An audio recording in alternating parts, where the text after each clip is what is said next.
Hello बच्चों, स्वागत है आपका अपने YouTube चैनल यूवी क्लासेस पर। जैसा कि लास्ट प्रीवियस 21 लेक्चर नंबर में हमने क्या देखा था, हम लोग क्यूब प्रॉब्लम कर रहे थे। मैंने आपको जो लगभग 4-5 लेक्चर्स के अंदर गाउस लॉ और उससे रिलेटेड प्रॉब्लम्स आपको समझाई थी और उससे रिलेटेड न्यूमेरिकल्स कैसे सोल्व करते हैं वो हमने यहाँ पे डिस्कस किया था। लेक्चर नंबर 21 के अंदर लेक्चर नंबर 20 के अंदर हमने क्यूब प्रॉब्लम देखा था जो कि इसका पार्ट 1 था। आज हम उसके बारे में पार्ट 2 देखेंगे। मैंने आपको बताया था उस वक्त कि इसके आगे हम बाद में डिस्कस करेंगे। तो अब हमारे पास क्या है, मान लो मेरे पास, मैंने आपको दो केस करा दिए थे। एक तो जब कोई चार्ज किसी क्यूब के अंदर सिचुएटेड हो, आपको बताया था इसके अंदर सिचुएटेड हो तो यहाँ से टोटल फ्लक्स कितना मिलता है, Q अपॉन एप्सिलॉन नॉट। ये कितने सरफेसेस से जाता है, 6 से। तो 6 से जाता है तो 1 से कितना जाएगा, इतना। मैंने आपसे पूछा था 3 से जाने वाला 3 इंटू क्यू अपॉन 6 है, क्यों 1 को 3 से प्रोडक्ट कर दोगे, Q अपॉन एप्सिलॉन नॉट। 4 से जाएगा तो 4 से, 6 से जाएगा तो 6 से, 5 से जाएगा तो 5 से। इस हिसाब से आप प्रोडक्ट करके निकाल लोगे। मैंने आपको 2-3 क्वेश्चंस दिए थे और मुझे ऐसा कोई कमेंट नहीं मिला कि आप लोगों को नहीं आए हो। मोस्टली आप सब बच्चों ने वो कर लिया, उसके लिए बहुत बहुत बधाई हो। आप लोग रेगुलर क्लास ले रहे हैं और आपको समझ में आ रहा है, बहुत खुशी की बात है। अब हम इसी सेक्शन को आगे बढ़ाते हैं, देखते हैं चलो क्या होता है। ये देखो थोड़ा सा ये हार्ड ज्योमेट्री है। देखो मैं यहाँ पे क्या करता हूँ, एक क्यूब दोबारा डिजाइन करता हूँ। आप देखो हमने 3 केस देख लिए थे, कल 2 केस देख लिए थे लास्ट प्रीवियस लेक्चर के अंदर।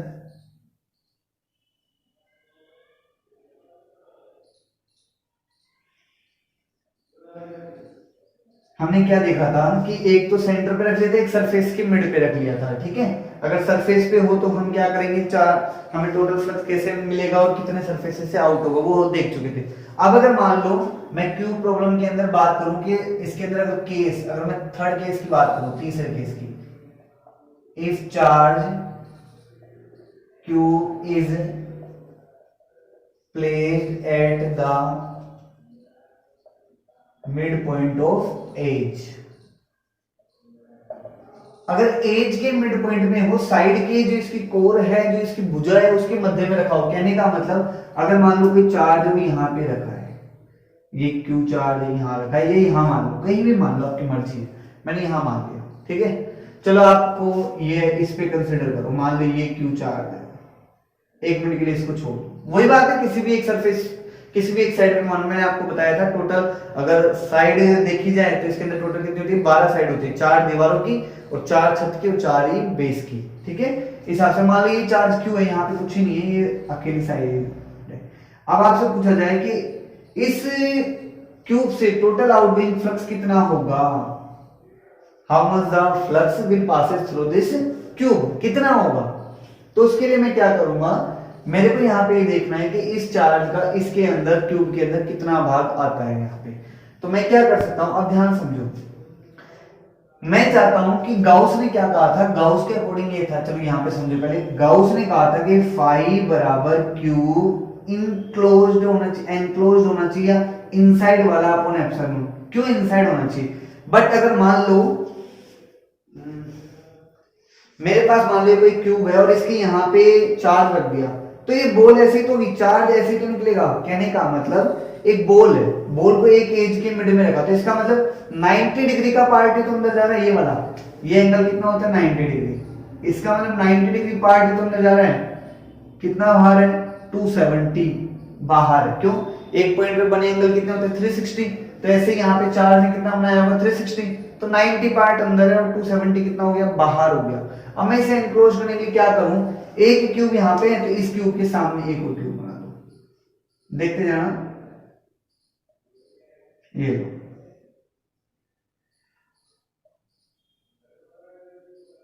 एक क्यूब ये बन गया, तो अब ये कितना हो गया 180 अंदर आ गया। इसी हिसाब से 180 को पैक करने के लिए, अब आपको क्या समझ में आ रहा है,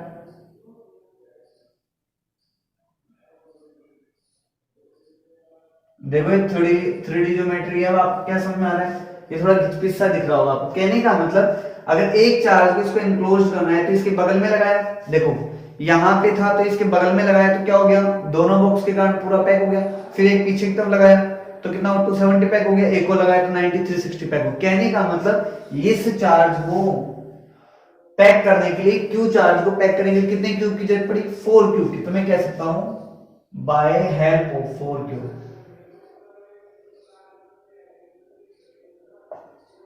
the charge small cube will be packed completely enclosed. आगे बात पूरा पैक हो जाएगा। तो कहने का मतलब, तो 4 क्यूब से आउटगोइंग जो फ्लक्स होगा 5 इक्वल्स टू कितना है? Q upon epsilon not. क्यों? 4 क्यूब मिल गई तो एक नई ज्योमेट्री बन गई भाई, एक नया क्यूब बन गया। Cube cube cube cube 4 cube लगाया आपने, 4 वर्ग लगाए तो चारों को मिला के एक बड़ा वर्ग बन गया। उसके अब एक तरह से मिड में हो गया, चार्ज उसके किस में आ गया? मिड में आ गया। लेकिन ये कितने से जा रहा है? 4 से जा रहा है देखो। और मेरे को चाहिए 5t टोटल फ्लक्स, लेकिन ये कितने से जाता है? 1 से। तो ये 4 गुना है तो उसका कितना कम कर देंगे? 4 गुना कम कर देंगे, 4 टाइम्स कम कर देंगे ना भाई। ये 4 से जा रहा है और मेरे को 1 से चाहिए, तो 4 से जा रहा है 1 से चाहिए तो कम करूंगा वैल्यू को, 4 पे डिवाइड कर दिया तो आंसर कितना आ गया? Q upon 4 epsilon not 5 total. समझ में आई नहीं आई बात आपको? आ गई होगी मैं उम्मीद करता हूं। आपको नहीं आई तो आप खुद एक बार इमेजिन करें इस बात को। देखो मेरे पास अभी क्यूब जैसी कोई ज्योमेट्री नहीं है यहाँ पे बना, मैं आपको समझाता। मान लो मेरे पास ये कोई बॉक्स है, ऐसे कोई बॉक्स है, जैसे मान के चलो मेरे पास ये एक बॉक्स है। देखो ये अभी क्यूब नहीं है, ये क्यूबॉइड दिख रहा है, but we assume as a cube, ठीक है, ये वाला सरफेस। अब इसके साइड पे यहाँ पे क्या है? यहाँ पे एक ज्योमेट्री है, सरफेस है, ठीक है। यहाँ पे चार्ज लगा है, तो चार्ज कितना पैक हो गया? 90 पैक हो गया। तो इसको पैक करने के लिए किधर लगाऊंगा? तो चार्ज कितना हो गया यहाँ पे, तो इसके सामने एक और लगाऊंगा इसे, और एक यहाँ पे लगाऊंगा। तो 4 चार्ज की हेल्प से ये टोटल क्या हो जाएगा? आपको समझ में आ रहा होगा इधर कि पूरा क्या हो जाएगा? पैक हो जाएगा। आगे बात समझ में? तो एक क्यूब के कारण टोटल आउटगोइंग फ्लक्स हम इजीली कैलकुलेट कर सकते हैं। इसे राइट डाउन करो आप फटाफट।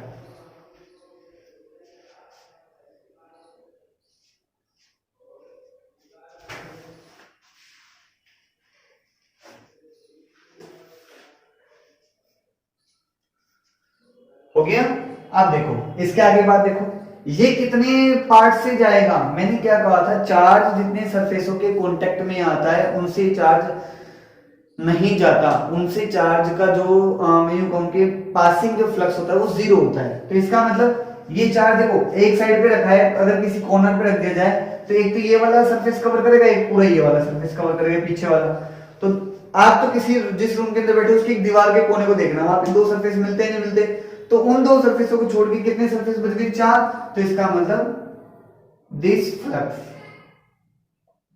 phi will passes through 4 surfaces. कितने सरफेस? 4 सरफेस। सो एक सरफेस से जाने वाला कितना होगा? phi 1 कितना होगा? ये 4 से जा रहा है तो एक से जाने वाला कितना होगा? उसका क्या कर देंगे? 4 टाइम कम कर देंगे, 4 का डिवाइड कर देंगे। तो कितना आ गया? Q upon 16 epsilon not 5 1। समझ में आ रहा है नहीं आ रहा? इजी है। कितने टाइम्स कम हो गया? 4 टाइम कम हो गया भाई। 4 सरफेस से जा रहा है। अब आपसे पूछे 2 से, 3 से, फिर 4 का तो 2 का करोगे तो 2 से प्रोडक्ट, 3 से निकालोगे तो 3 का। तो आप 5 2 और 5 3 आप निकालना आंसर 5 2 और 5। हालांकि मैंने आपको बता दिया आंसर, फटाफट राइट डाउन करो।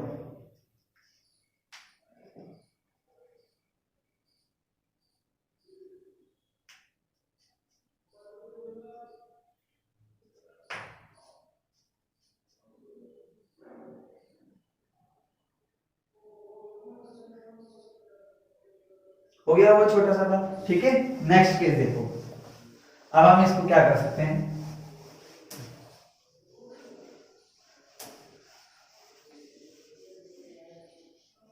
देखो ये सब जो एक्स्ट्रा ज्योमेट्री थी वो मैंने रफ कर दी आपके लिए ताकि आपको इजीली समझ में आ जाए। देखो क्या करना है मुझे?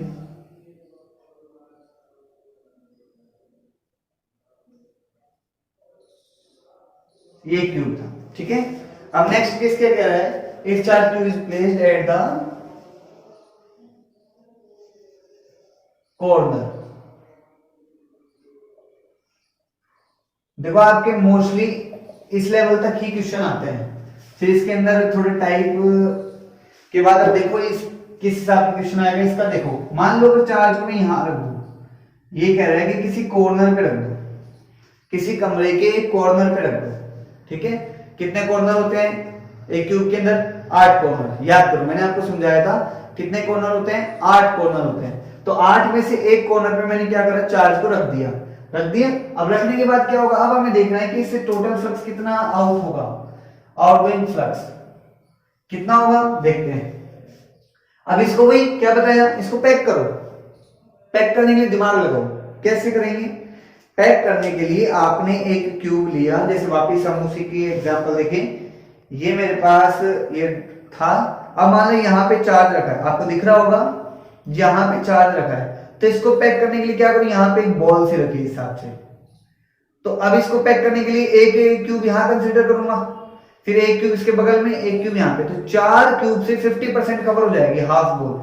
अब इसको 4 को कवर करने के लिए ऊपर भी चाहिए, फिर इधर भी चाहिए, इधर भी चाहिए, इधर भी चाहिए। टोटल 8 क्यूब कितने लग गए, इसको कवर करने के लिए टोटल कितने क्यूब लग गए, 8 क्यूब। तो मैं लिख सकता हूं कि flux passing through 8 cubes, 5 dash बराबर वही क्या, गाउस ने क्या कहा था, क्यू ऊपर एप्सिलॉन नॉट क्यू, फिर ये बिल्कुल सेंटर में आ जाएगा भाई। 4 ऐसे 4 ऊपर से, तो उनके बिल्कुल सेंटर में आ गया, तो ये आ गया। अब 1 से, so flux passing through one surface will be, इसका क्या करूंगा मैं, ये कितना हो जाएगा 5 डैश बाई 8, क्यों ये 8 से ये जा रहा है, तो 1 से कितना जाएगा, ये जाएगा। समझ में आ रहा है आपको? देखो आप दोबारा देखो, एक कॉर्नर को सेंटर में लाने के लिए आप दिमाग लगाओ, खुद ही सोच के देखो कि कितने कमरे बनेंगे। एक कमरा है, उसके एक कॉर्नर को बीच में लाने के लिए तो उसके ऊपर छत भी लानी पड़ेगी, उसको बीच में लाना है तो लानी पड़ेगी। फिर उसके बगल में एक रूम कंसीडर, फिर उसके इस साइड में कंसीडर, फिर उसके उधर कंसीडर। भाई एक कॉर्नर जिस साइड से जुड़ता है, जिस एज से जुड़ता है, उसके चारों तरफ 4 कमरे बन सकते हैं, लेकिन वो कॉर्नर है तो उतना ही परसेंट ऊपर होता है, तो 4 ऊपर बनेंगे। अब तो समझ में आ रहा है आपको? तो इसका मतलब ये क्या आ गया, Q अपॉन 8 एप्सिलॉन नॉट, ये 5 टोटल आ गया। अभी कितने सरफेसेस से पास हो गए, नंबर ऑफ सरफेसेस कितने से पास हो, क्या कहा कि जितने सरफेसेस से चार्ज कांटेक्ट में रहता है, टच करता है, उसके अलावा जितने सरफेस बच गए क्यूब में, उतनों से वो चार्ज क्या होता है, पास होता है। तो कितने बच गए, ये चार्ज कितना कांटेक्ट में रहा, 1 2 और एक ऊपर वाला 3, 3 के कांटेक्ट में रहा, 3 के कांटेक्ट में रहा, तो ये बाकी किससे निकला, 3 सरफेस से निकला। तो क्या लिखूंगा, this flux 5T will pass through 3 surfaces.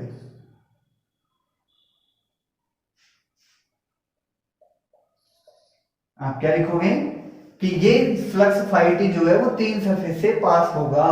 तो फॉर वन सरफेस 5 1 कितना होगा, क्या समझाया, 5T जितने सरफेस से पास होता है उतने डिवाइड कर दो, 5T कितना है, और यहां पे 3 अपोन में चल ही रहा है।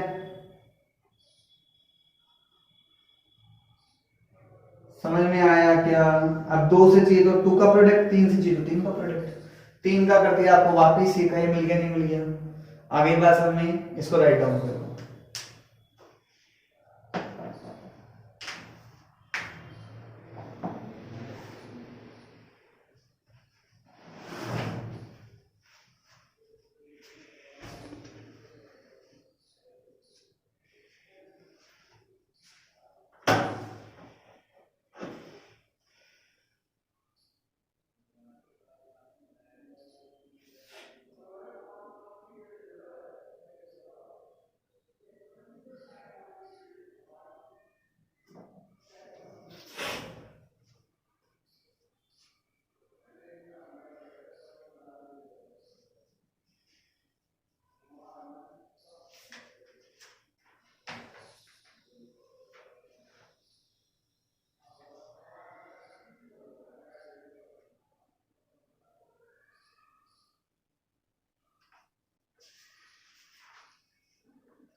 आपने नोट कर लिया होगा, ठीक है।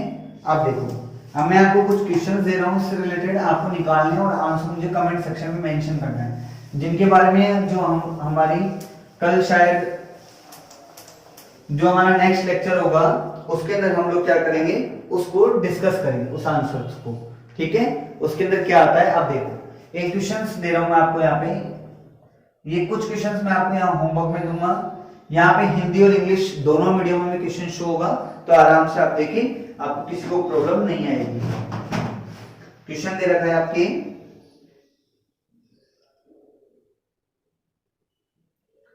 ए point charge plus 10 microcoulomb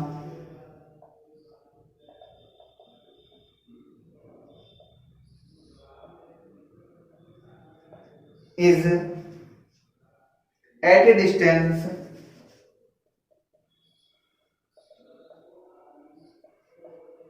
5 centimeter just above the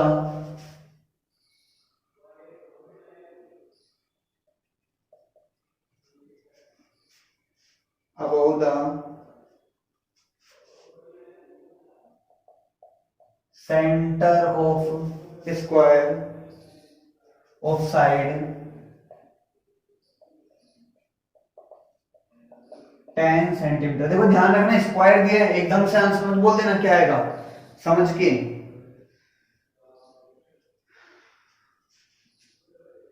as shown in figure, देखो ये जरूरी नहीं है फिगर वाला दे, इससे आपको समझ में आ जाएगा। What is the magnetic projected through the surface, what is the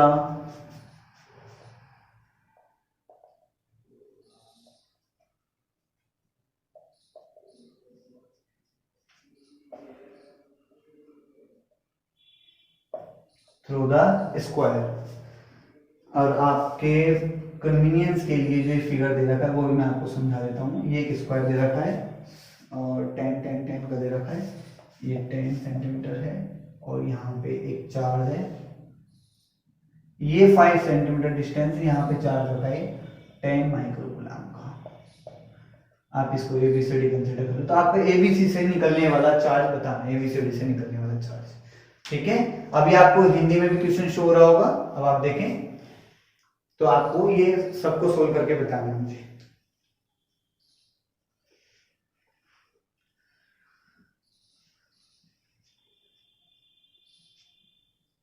हो गया। अब देखो नेक्स्ट क्वेश्चन, देखो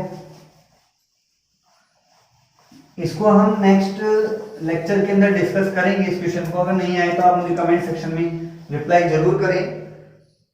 यहाँ पे आज मैं आप कुछ क्वेश्चंस आपको कराऊंगा और कुछ क्वेश्चंस आपको घर के लिए दूंगा, और आगे जो वीडियोस आएंगी सभी वीडियोस के अंदर बीच बीच में आपको जो क्वेश्चंस मैं कराऊंगा उनके आंसर बीच बीच में बताए जाएंगे, और बीच बीच में आपको होमवर्क के क्वेश्चंस दिए जाएंगे और आपको न्यूमेरिकल भी कराए जाएंगे। इसलिए लेक्चर को पूरा देखें, आराम से देखें, तसल्ली से, ताकि आपको समझ में आ सके। इनकी प्रैक्टिस करें बार बार। ये जो क्वेश्चंस कराए जा रहे हैं, ये यकीन मानिए नीट के लिए, आईआईटी के लिए, एयरफोर्स के लिए, आपके 12th के लिए, स्पेशली 12th के लिए, चाहे कोई भी बोर्ड हो, बहुत बहुत इंपॉर्टेंट टॉपिक चल रहा है। गाउस लॉ मान लो इलेक्ट्रोस्टैटिक का सबसे इंपॉर्टेंट टॉपिक माना जाता है, जिससे क्वेश्चंस आपको डेफिनेटली मिलता है मोस्टली, ठीक है। अब देखते हैं अगला एक क्वेश्चन है जो मैं आपको करवा रहा हूं और एक क्वेश्चन आपको घर से करके लाऊंगा। एक क्वेश्चन है the electric field at the distance of 20 centimetre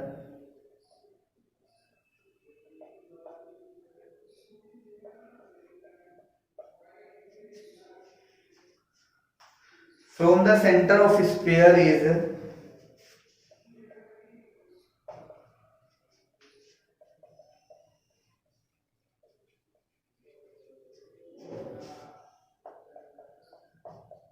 10 volt per meter, the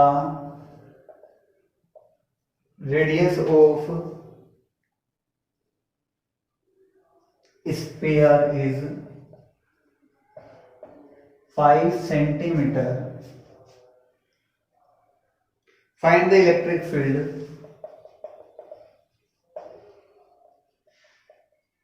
at the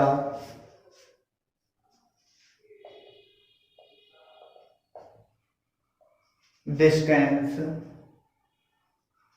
of 8 centimeter from the center.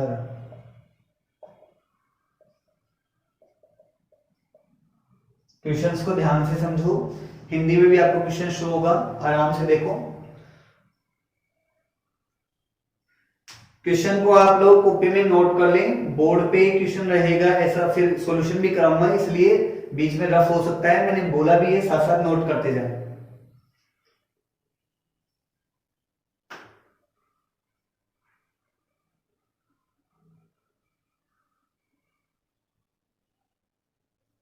देखो हो गया, क्वेश्चन लिख लिया। अब देखो इसके अंदर क्या कह रहा है, सॉल्यूशन समझो।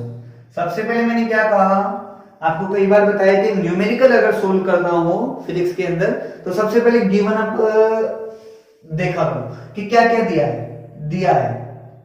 गिवन अप है, क्या है कि electric field E at 20 centimeter distance R equals to 20 centimeter equals to 10 volt per meter।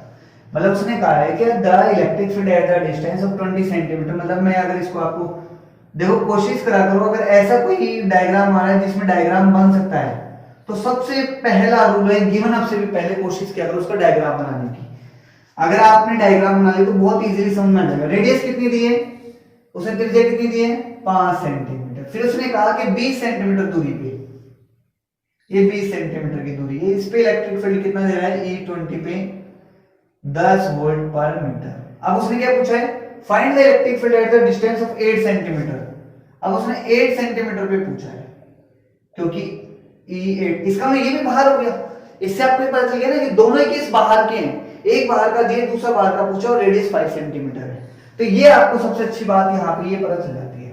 R equals to कितना दे रखा है हमें, जिसपे निकालना है 8 सेंटीमीटर, और जहां पे R बराबर 5 सेंटीमीटर गिवन है।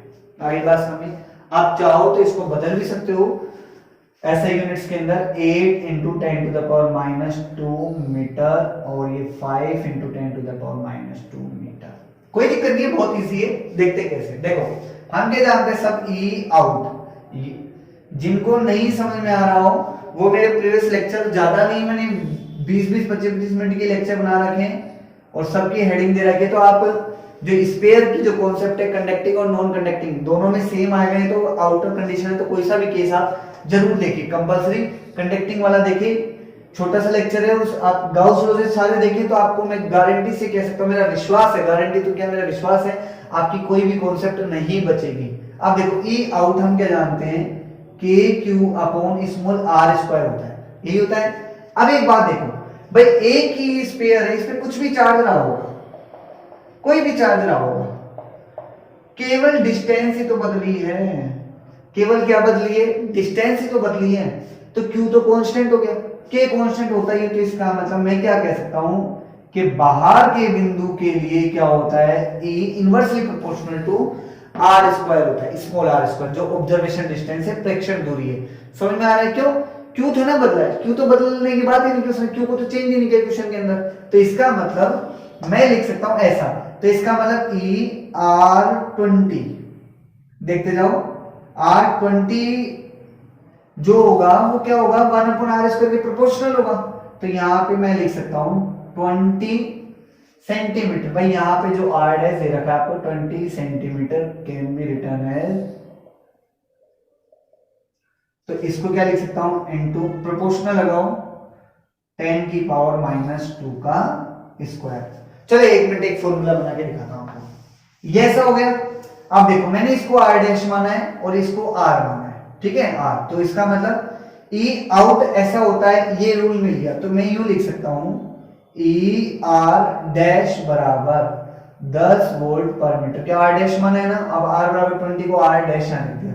तो इसका मतलब E R dash proportional 1/r dash का स्क्वायर, और ये वाला E स्मॉल r माना है, तो E R proportional 1/r square. देखो E आउट, आउटसाइड 20 सेंटीमीटर की डिस्टेंस थी, 20 को मैंने r डैश मान लिया तो ऐसा लिख दिया। 8 सेंटीमीटर को ऐसा लिख दिया। अब इक्वेशन फर्स्ट, इक्वेशन सेकंड दोनों का डिवाइड करो तो k जो कांस्टेंट आएगा प्रोपोर्शनल का वो हट जाएगा, तो रिजल्टेंट क्या आएगा मेरे पास, E R dash upon E R बराबर, देखो अपोन वाली क्वांटिटी ऊपर चली जाती है, इनवर्सली प्रोपोर्शनल चल रहा है, ऐसा आ गया। मेरे को ई आर चाहिए तो E R dash into R dash का स्क्वायर अपॉन आर स्क्वायर, क्यों, ये इधर चला गया, ये इधर आ गया और ये क्रॉस में आ गया नीचे, ठीक है, वैल्यू रख दो। ये कितना है 10, ये कितना है 20 इंटू 10 की पावर माइनस 2 का स्क्वायर, और ये कितना है 8 इंटू 10 की पावर माइनस 2 का स्क्वायर। देखो सीधा सीधा ऐसा कैंसिल आउट जो हो रहा है उसको कर दो, क्या हो रहा है 10 की पावर माइनस 4, 10 की पावर माइनस 4 ये तो चला जाएगा, 20 की पावर 2, देखो 10 इंटू ये बनेगा 400 और ये बनेगा 8 की पावर स्क्वायर, तो 8 बन रहा है 8, 8 5 जा 40, 8 पंजे 40, 0 अभी बच गया, तो मैं इधर लिख सकता हूँ 4 दूनी 8, 2 पंजू 10 और 25, ऐसे आगे बात समझ भाई, 2 2 जा 4, 2 2 जा 4 आप करके देख लेना, 25 पंजे 125 अपॉन 2, तो इसका जो आपका आंसर आ रहा है ई आर जो कि आउटसाइड ही है वो आपके आ रहा है वोल्ट पर मीटर। समझ में आया नहीं आया भाई, ये तो आप कैसे भी कैंसिल आउट कर सकते हो इजीली, आप करके देख लेना, बहुत आसान है, इजीली आपके आंसर आ जाएगा, ठीक है। राइट डाउन करो, नहीं आया हो तो कमेंट सेक्शन में मेंशन करना कि सर क्वेश्चन समझ में नहीं आया, मैंने इसको 2 नाम दिए हैं, 1 तो मैं आपको क्वेश्चन दे चुका हूं, हमने 2 नाम दिया है, नोट करो इसे फटाफट।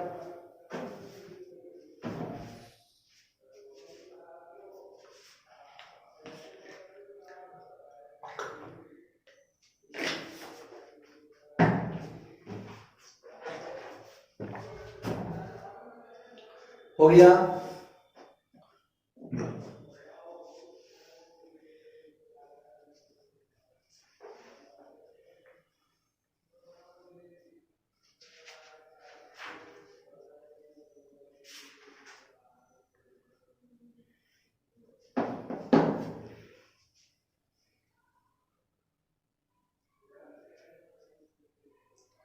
आपका हो गया होगा मैं उम्मीद करता हूं। अब मैं आपको 1-2 क्वेश्चंस घर के लिए दे रहा हूं, वो आपको घर से करने हैं, ठीक है।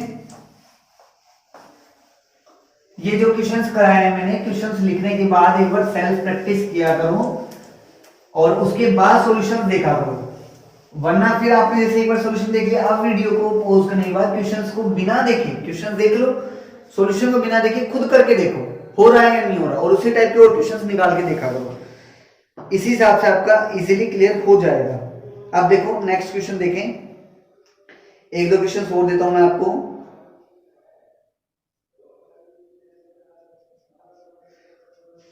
ये आपके होमवर्क के लिए क्वेश्चन है,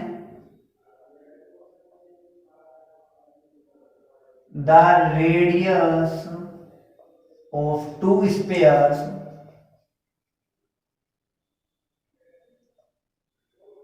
are small a and b, what will be the ratio of electric field intensity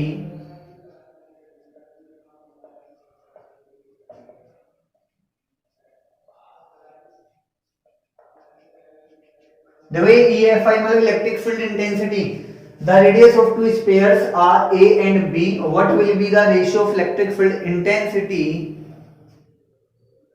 at the surface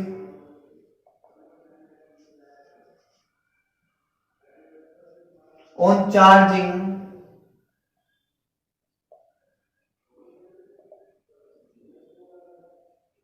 them with equal charge density।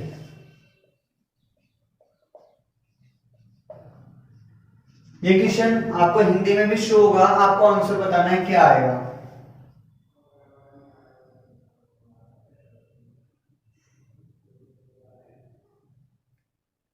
ठीक है,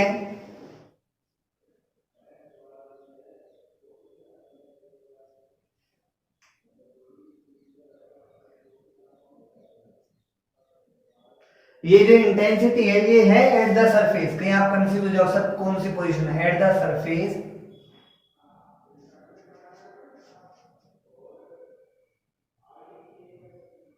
ऑन चार्ज, ठीक है। क्वेश्चन थोड़ा सा ऐसे है, ये लो ऐसे एक बार देखो, ये थोड़ा सा कंफ्यूज हो गया था, ऑन चार्ज, ठीक है। सरफेस पे दो स्पेयर्स हैं, दोनों की रेडियस ए और बी दी है, और उनकी अगर चार्ज डेंसिटी बराबर हो तो उनके सरफेस के लिए इंटेंसिटी का रेशियो कैसा होगा, ठीक है। एक तो ये क्वेश्चन है, एक सेम ये क्वेश्चन है लेकिन अब की बार है विद इक्वल चार्ज। अब की बार क्या किया है कि अगर वो इक्वल चार्ज हो, चलो क्वेश्चन में लिख ही देता हूं, क्वेश्चन देखो, question 4,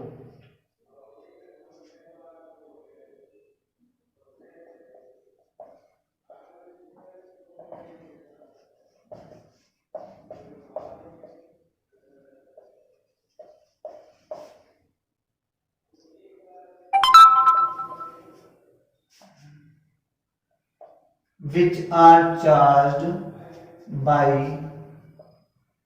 equal charge, then calculate the ratio of electric field intensity at their surfaces. Calculate the ratio of electric field intensity at their surfaces या at the surfaces। आपके बार ध्यान सुनना कि चार्ज है, क्वेश्चन आपको हिंदी में भी शो हो रहा होगा। तो इस हिसाब से आज का लेक्चर हम यही खत्म करते हैं। आपको इन क्वेश्चंस की बार बार प्रैक्टिस करनी है और घर में रहते हुए हमें बहुत अच्छे से मेहनत करनी है, और इस लेक्चर्स को आपको दोबारा देखना है। अगर आपको समझ में नहीं आया और फिर भी कोई डाउट हो तो आप मुझे कमेंट सेक्शन में मेंशन कर सकते हैं। Thank you very much.